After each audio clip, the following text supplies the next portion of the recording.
Estamos en el canal 150 de Tigo de Bocas TV para que nos pueda ver y escuchar todas las mañanas y todas las noches para que esté conectado a la señal de Radio Panamá. Acérquese un poco más, director, para que puedan verlo mejor, porque a esta hora les cuento que está con nosotros en la cabina de Radio Panamá el administrador de la Autoridad de Innovación Gubernamental, el señor Adolfo Fábrega. Adolfo, buenos días, bienvenido. Buenos días. Un gusto estar acá con Gracias ustedes. por estar nuevamente con nosotros. Siempre un placer. Sé que la agenda está enredada y más ahora con todo lo que se está haciendo, pero es bueno poder seguir explicando a la audiencia cómo avanza el país en temas tecnológicos y obviamente tras lo que fue en su momento la pandemia y el desarrollo que se ha dado. Y yo voy a arrancar por lo último, ¿no? Y la semana pasada hablábamos aquí con los amigos de Risco, con Antonio Ayala, sobre el tema de seguridad informática, pero también tras lo ocurrido en Venezuela, el mundo abrió la interrogante a esa aplicación o a esa herramienta de Google para avisar, no predecir porque no se predice, pero sí alertar del que puede llegar a venir un movimiento sísmico o un terremoto. Una herramienta que funcionó en Venezuela solo a usuarios Android, no está para iOS, es decir, iPhone hasta el momento. Pero la pregunta que se hacía en ese espacio es, bueno, ¿qué pasa con Panamá? Panamá está dentro de esta herramienta, no lo está. ¿Qué pasa? ¿Cómo se maneja esto en el país? Pero primero intentemos explicar de qué estamos hablando, porque hay mucha gente que no es tecnológica y que por ahí escuchó el asunto y no lo tiene en detalle. Buenos días. Claro, buenos días. Un gusto estar con ustedes de nuevo. Y la manera como trabajan ese tipo de aplicaciones es que tienen una capacidad de censar vibraciones que automáticamente, basado obviamente en los algoritmos que ellos manejan, tienen la capacidad de determinar si lo que representan esas vibraciones es un potencial terremoto. Entonces, al tener esas vibraciones y haber hecho la relación con patrones anteriores, puede mandarle un mensaje automáticamente a todos los usuarios del país o, digamos, a todos los usuarios del radio potencialmente afectados, la posibilidad de unas siguientes olas. Eso es porque usualmente cuando se dan terremotos existen unas primeras olas que son difíciles de detectar por un humano. Entonces, el móvil sí lo puede hacer. Eso lo que permite es entonces tener al menos unos segundos de alerta, de manera que la persona ve en su teléfono si potencialmente viene un incidente de magnitud baja, de magnitud media alta, etc. Entonces, eso tiene una serie de implicaciones y es lo que estamos evaluando en este momento, cómo encaja en los marcos jurídicos de Panamá. ¿Por qué? Google está a total disposición de ponerlo en Panamá. Ellos son una empresa que trabaja con nosotros en diversos temas y son muy abiertos y apoyan mucho a los gobiernos. En este caso no es una excepción. Y la idea en este caso entonces sería que se dé un despliegue de esa solución a los usuarios Android, que es la penetración mayor móvil en Panamá, y eso nos daría pues una ventaja importante para la seguridad de los panameños. ¿Cuál es el tema principal? Panamá tiene una ley de protección de datos bastante rigurosa. Entonces, el hecho de que tu móvil sea utilizado como una detección de vibraciones quiere decir que las aplicaciones de la empresa Google están entonces trabajando dentro del móvil del ciudadano haciendo detecciones. Eso entonces, contra el marco jurídico panameño en este momento, presenta una serie de temas que Google quiere asegurar estén cubiertos antes de mover adelante, digamos, esa ficha de hacer un despliegue masivo de esa aplicación. Para que se apruebe esto, Panamá tiene que llevar a cabo una negociación con Google con el fin de lograr esa autorización. Y tiene que darle algo más. ¿Panamá necesita algún tipo de implementación para que se pueda desarrollar esta herramienta aparte del tema legal? No, realmente es un despliegue bastante sencillo. Esto está inmerso ya dentro de Android, o sea que es un despliegue prácticamente de activación. Es un tema simplemente de que Google esté cubierto con toda la validación jurídica, de manera que no estén, digamos, afectados por algún marco de privacidad o de protección de datos de la ciudadanía, así como algunas otras leyes. Existe la ley de SINAPROC, que tiene algunas particularidades. Básicamente lo que ellos quieren es asegurar de que estén totalmente cubiertos. Entonces, esto debiese ser un despliegue bastante rápido y vamos a trabajar de forma muy acelerada. Es una lástima que obviamente esto subió de prioridad dado un incidente tan lamentable en un país vecino, pero bueno, hay situaciones negativas que a veces nos abren los ojos a acciones que se debieron haber tomado, ¿no? Cuando uno descarga una aplicación, por ejemplo, esos permisos, uno como propietario del celular, uno los aprueba o no los aprueba. En este caso, ¿habrá esa aprobación de los términos? En efecto, usualmente, y este caso no sería excepción, hay aprobación de términos, pero para incluso poder presentar esos términos, la empresa tiene que estar muy clara de que aún así, aceptando el ciudadano un término, no vaya a estar en violación de alguna ley panameña. La herramienta, quiero entender un poco más, es decir, la herramienta tiene que empezar a compartir datos con el celular e información para poder detectar esos movimientos iniciales de los sismos o terremotos. Quiere decir que ahí es donde la herramienta tiene que blindarse, y Panamá tiene que blindarse para no caer en ilegalidades en el momento de que la aplicación o que Google tenga el acceso a los teléfonos de la población.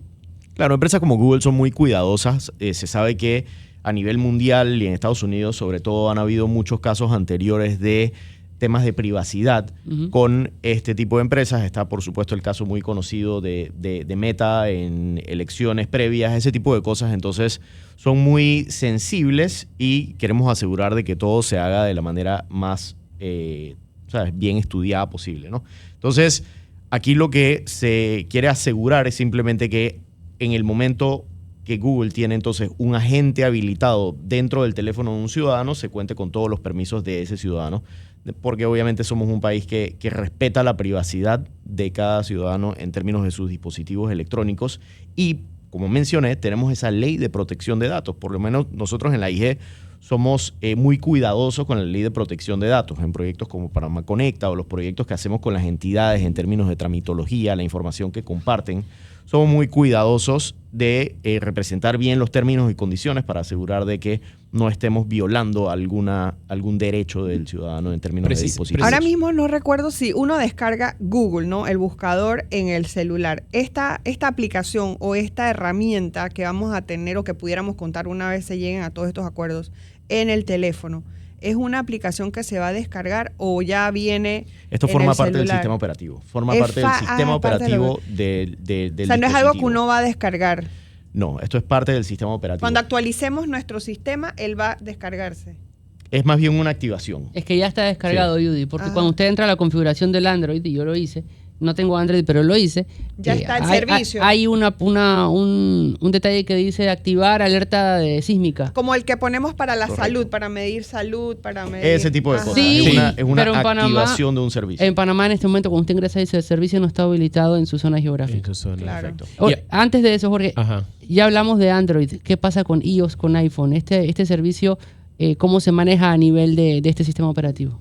Bueno, la realidad es que con Google hemos tenido ya conversas al respecto, hemos intercambiado documentación, tenemos mucha más información. Con Apple no es el caso, con Apple estamos iniciando la conversa. La realidad es que con Google teníamos mucha más cercanía por proyectos, previos que hemos hecho. Entonces ya estábamos viendo con ellos temas, por ejemplo, de educación. El proyecto de educación con Google, que ha sido un rotundo éxito. Talent Up. Bueno, Talent Up es un nuevo proyecto que se está dando para que panameños puedan capacitarse con cursos que tienen créditos que pudiesen tener un costo importante para el panameño. Aquí se está habilitando 10.000 becas para panameños que pueden tomar esos cursos sin tener que pagar las mensualidades que ese producto requiere. Ese producto tiene una versión gratuita. Aquí lo que se está dando es 10.000 becas para una versión que es un poco más profunda. Entonces, ese es un proyecto nuevo. Sin embargo, con Google sí tenemos con el Meduca un proyecto que ya lleva buen tiempo, donde se están capacitando a profesores. Van, creo que en este momento, como 1.400 profesores que se capacitan en materias, por ejemplo, de inteligencia artificial para apoyar mejor a la educación de los estudiantes. Entonces, en ese tipo de proyectos en salud estamos viendo un tema con ellos porque ellos estuvieron muy involucrados en el proyecto de salud de El Salvador. Y queremos entonces tomar las lecciones aprendidas y los éxitos de ese proyecto y replicarlos acá en Panamá. Hemos tenido mucha cercanía con Google en los últimos años, entonces en los últimos 2 años. Entonces se nos fue muy fácil ahora simplemente pues abrir el abanico de proyectos con ellos, con de la alerta sísmica. Le preguntaba, yendo un poco al tema de ciberseguridad, yo estuve leyendo creo que hace 2 meses donde la AIG dio algunos puntos o unos parámetros específicos a las instituciones que deberían cumplir para el cuidado también de cada institución en esta rama de la tecnología. ¿Qué cosas se encontraron o qué cosas se estaban haciendo mal? Acá Judy a veces decía, bueno, ¿será que alguien tiene el celular de la institución y de pronto cambia de cuenta? ¿Qué cosas estaban muy abiertas que pudiesen causar algún daño tecnológico? Bueno, es importante resaltar que en los últimos 6 meses el esquema de ciberseguridad nacional ha cambiado drásticamente. Nosotros creamos un SOC, que es una unidad de monitoreo proactivo de las aplicaciones y de la infraestructura de las instituciones. Eso involucra principalmente una herramienta de detección de vulnerabilidades en toda lo que se denomina la superficie de ataque, es decir, todos los dispositivos electrónicos, o al menos los cientos de miles de dispositivos electrónicos más importantes o más prioritarios, así como las aplicaciones gubernamentales, sistemas operativos, todo lo que corresponde a la superficie de ataque electrónica. Eso nos dio muchas luces de vulnerabilidades que existían. Eso por un lado. Por otro lado, se implementó una herramienta llamada NDR que te valida todos los patrones que se dan en la red a lo largo de las 20 instituciones más, digamos, de alto impacto o prioritarias en términos de data sensitiva. Eso nos da muchísima información de lo que está pasando y nos da muchísimas alertas.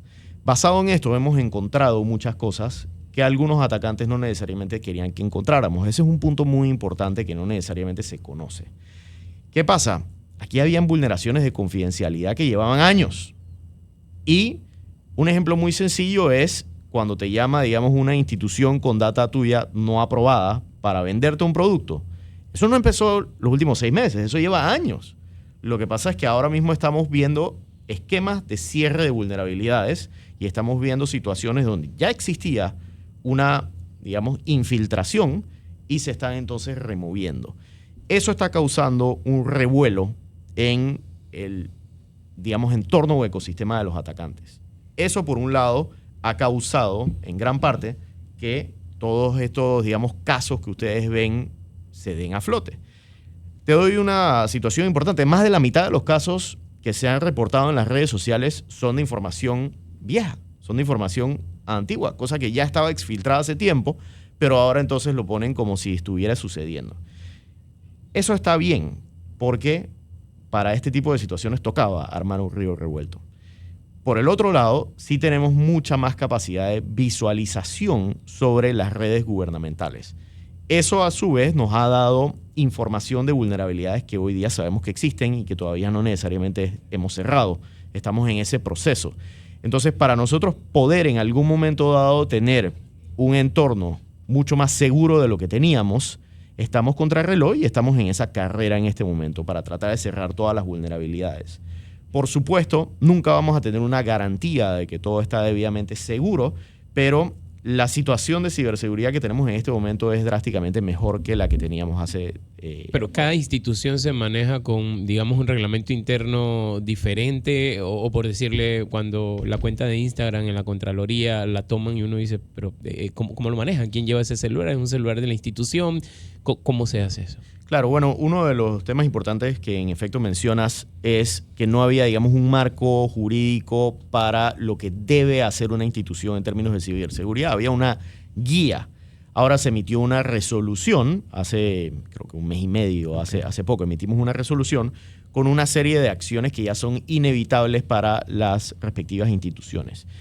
En ese caso específicamente de la Contraloría, que es un caso muy diferente a ataques a aplicaciones del gobierno nacional, esa es una aplicación de un tercero. Instagram nosotros no lo controlamos, lo controla totalmente un tercero y nos tenemos que apoyar con las herramientas de autenticación que tiene ese tercero. Sin embargo, hay prácticas como el de múltiples factores de autenticación, que no aplica solamente para el gobierno. Aquí que tengo la escucha de ciudadanía en general, les puedo decir, toda aplicación donde ustedes tengan data sensitiva, aseguren tener un factor de autenticación adicional a la contraseña. Aseguren tener ya sea un token, un token de una sola vez en su móvil, algo así. Y por supuesto, si pueden llegar a temas biométricos en muchos casos, sobre todo en los bancarios, es altamente recomendado porque eso entonces le da un factor mucho más alto de seguridad de acceso a la aplicación. Entonces ya en esa reglamentación que emitimos exige a las entidades en todo este tipo de aplicaciones que tengan un segundo factor de autenticación, sobre todo para accesos de alta sensitividad. Eso no existía antes y además de el hecho de publicar la reglamentación, le estamos dando seguimiento a todas las instituciones que nos entreguen la validación de haber cumplido con esa reglamentación. Entonces, bueno, repito, estamos contrarreloj porque la cantidad de incidentes está subiendo drásticamente. El país está tomando acciones importantes que pueden afectar negativamente a otros estados a nivel mundial. Eso nos ha potencialmente subido también los incidentes. No necesariamente quiero entrar en tanto detalle porque eso nos sube los incidentes más todavía. Claro. Y me refiero no necesariamente a incidentes, me refiero, a intentos Ataques. de ataque. O sea, ataques que se intentan, pero no necesariamente son exitosos. Pero se ha logrado ponerle atención a esto por parte del gobierno porque siempre el tema presupuesto, y no solamente en el sector público, también en el sector privado les cuesta a veces hasta los dueños, lo hemos hablado aquí, de tener constancia de la importancia de invertir, mejor en prevenir que después los costos que te va a acarrear todo el daño que puede causarte un ataque. Totalmente, pero mira, yo te puedo decir el presupuesto que nosotros hemos invertido en un cambio radical de la estrategia de ciberseguridad y de la implementación de esquemas de ciberseguridad en la AIG ha sido un presupuesto que ronda los $6,5 millones. Esto no es un montón de plata, definitivamente, y para el presupuesto nacional es un montón de plata. Para el presupuesto de la AIG es un porcentaje importante, el presupuesto de la AIG no es tan alto. Sin embargo, tenemos lo que necesitamos para hacer el trabajo que tenemos que hacer. Y con esos $6,5 millones implementamos un SOC que yo considero está a nivel de los países más avanzados en tecnología. Entonces, eso nos da una ventaja importante. No obstante, la verdadera implementación de medidas de ciberseguridad usualmente no tiene costo. Me refiero a un ejemplo muy sencillo. Un sistema operativo desactualizado es una puerta abierta para un atacante. Un solo sistema operativo desactualizado. Eso no tiene costo. Actualizar un sistema operativo no tiene costo. Entonces, son ese tipo de situaciones lo que nos crea vulnerabilidades que después terminamos pagando muchísimo más caro que un esquema preventivo como el que estamos invirtiendo. Desde mi ignorancia, disculpa Leo, desde mi ignorancia, la AIG y temas de seguridad, cuando nosotros decíamos y la base de datos de los reos que se fugaron, cuando hablábamos y decíamos ¿qué pasa en la misma base de datos del centro penitenciario? ¿Ustedes tienen algo que ver allí o trabajan de la mano con el Ministerio de Seguridad? Mira, un tema importante es que la AIG tiene la nube gubernamental. En la nube gubernamental se alojan un poco más de 700 y pico aplicaciones del gobierno nacional, tanto internas como algunas de interacción con el ciudadano. Esas aplicaciones gozan de un control de ciberseguridad sumamente alto y gozan de una infraestructura de, digamos, alto mantenimiento. Yo puedo decir que hasta ahora eso ha estado muy bien asegurado y no hemos tenido incidentes en las aplicaciones de la nube gubernamental. Sin embargo, tenemos en algunos casos centros de datos que existen desde hace mucho tiempo y que no necesariamente gozan del mantenimiento y de las herramientas que deben tener. Entonces, ese es el tipo de situaciones que estamos tratando de evitar, esos pequeños centros de datos que pueden quedar en Plaza Edison o en lugares que no necesariamente están aptos para este tipo de sistemas o aplicaciones o servicios. Queremos entonces mejorarlos y llevarlos a una nube que tenga, y cuando digo nube no me refiero a nube pública en el extranjero, me refiero a nubes privadas que nosotros administremos en el gobierno nacional, donde tengamos mucho más certeza de la ciberseguridad. Panamá Conecta, hablando de nubes, hablando de creación.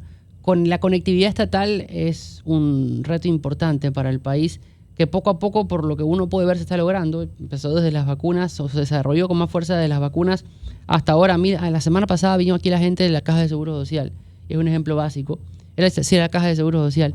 Y les di mi cédula, y agarraron mi cédula, la pusieron en el sistema y encontraron todas las vacunas que me había dado, por ejemplo, desde hace 5 años hasta ahora. Hay un historial ya marcado. Como esto pasa con el Ministerio de Salud, imagino que debe estar pasando, lo vi con la Autoridad de Tránsito, lo viste con otras entidades. ¿Cómo avanza Panamá Conecta para conectar a la población y al Estado en la nueva era digital y con los trámites en línea?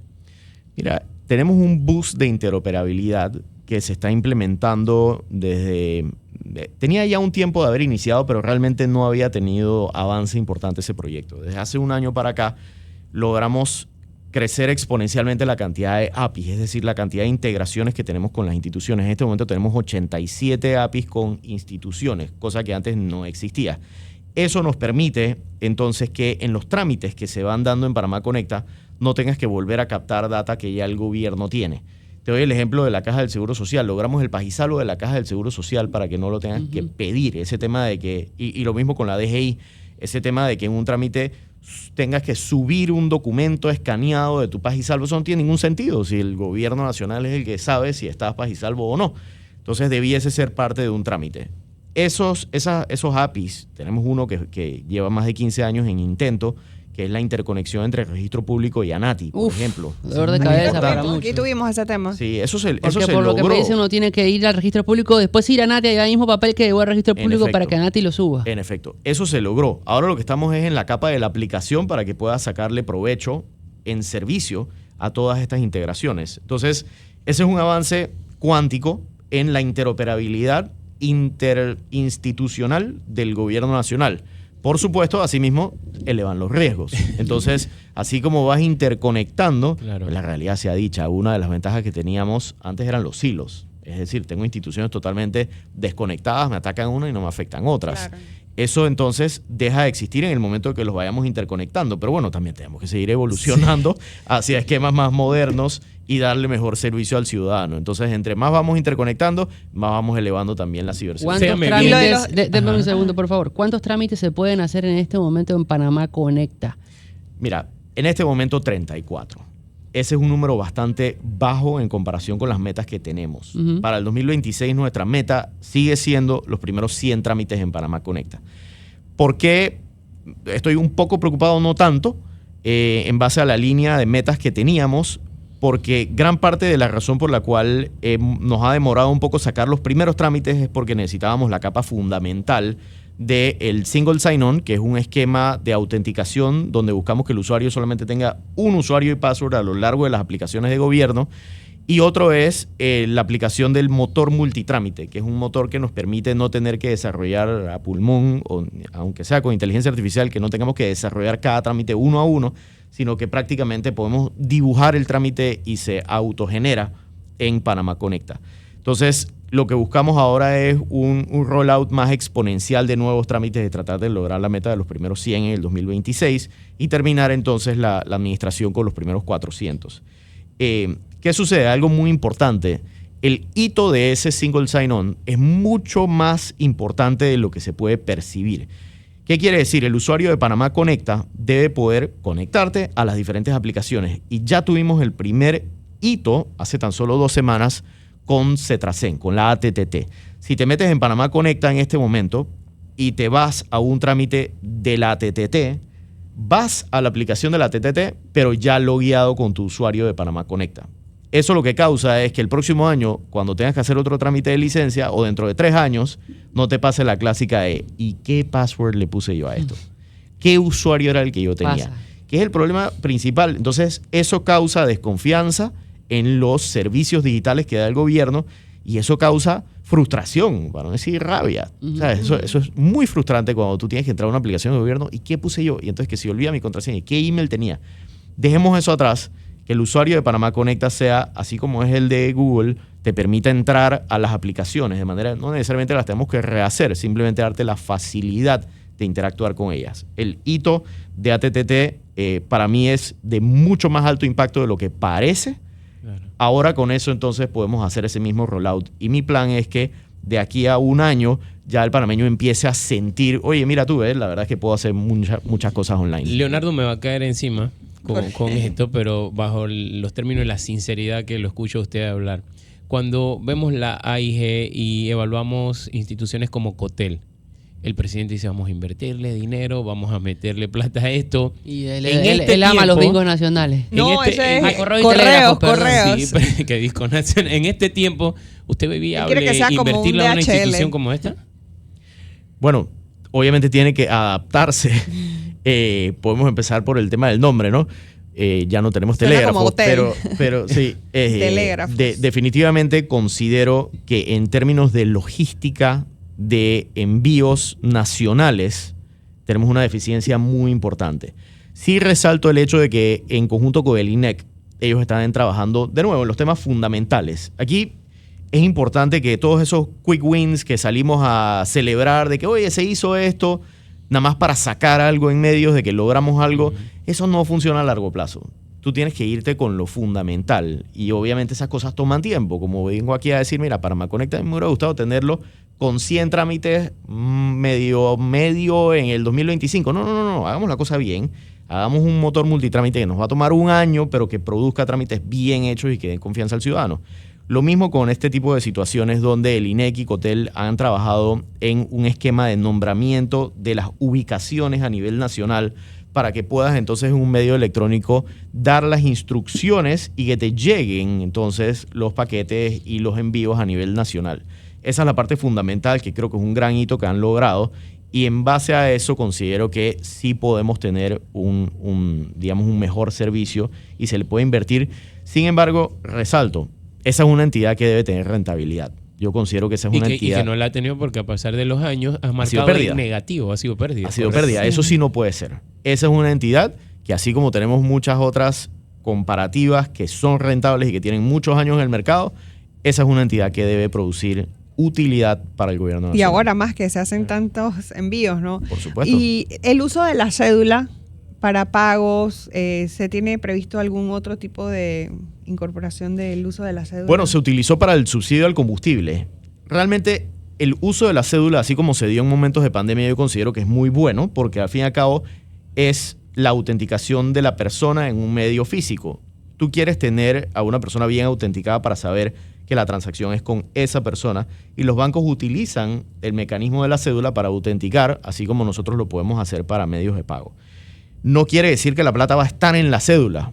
La cédula es un medio de autenticar a la persona que a su vez tiene un fondo en alguna entidad bancaria.